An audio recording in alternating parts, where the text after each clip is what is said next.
Good morning, fellow adventurers. Today is day 100 of the 180-day adventure around the world. And we are in Kobe, Japan. And Kobe, Japan, to you is probably most known by the Kobe beef, the most expensive beef in the world. To get this name, there are procedures that must be performed and standards imposed within the region to be able to call something Kobe beef. Part of the standards require that you do a beer massage, and the type of cattle is called wagyu.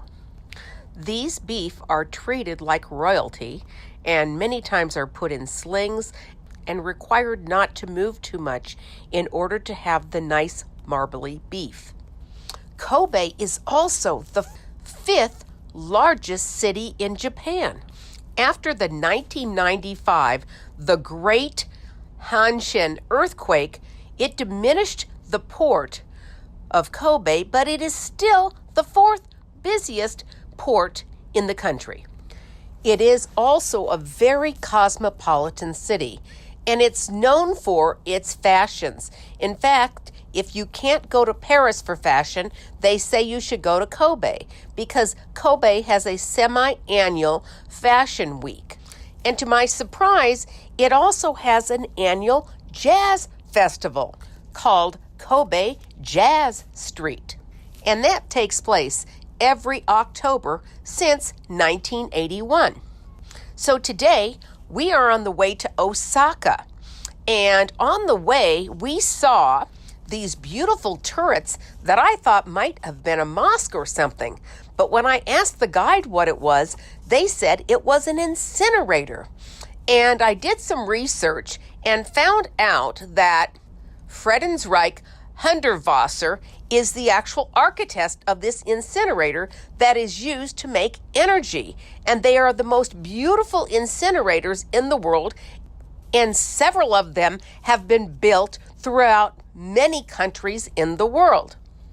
The other thing I saw in the port was hundreds and hundreds of recycling containers. Our guide had told us that Japan was the first country in the world to recycle, and that they absolutely recycle everything. Our first stop today was to the oldest Buddhist temple in all of Japan, Shiten-oji. It was built in the late 6th century with large temple grounds and a huge 5-story pagoda and many Buddha images, including a large Buddha statue. Despite repeated reconstructions over the years, the temple compound remains largely unchanged from its beginnings. In fact, they had scaffolding up on the pagoda because they were remodeling it as well.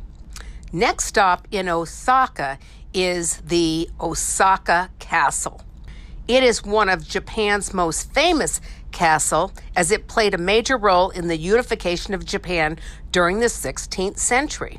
The castle is 5 stories high from the outside and 8 stories on the inside. And it's built atop a massive stone foundation, which protected it from attackers. And there was a huge moat around it, as well as another wall. A little hard to get a pictures because at the bottom of this structure, there is a lot of trees. Of particular interest is the tower's ornamental roof tiles that are gilded in gold. The interior today now houses a museum that traces the history of the castle from the late 1500s to present day time. And it is housing Osaka's most significant historical and cultural artifacts. Another fun fact is Osaka is the 3rd largest populated city in Japan. Our next stop is Kagoshima, and I'll see you there. In closing, my wish for you is that you will love abundantly, protect your health, and be adventurous for life. You are beautiful. Let your light shine.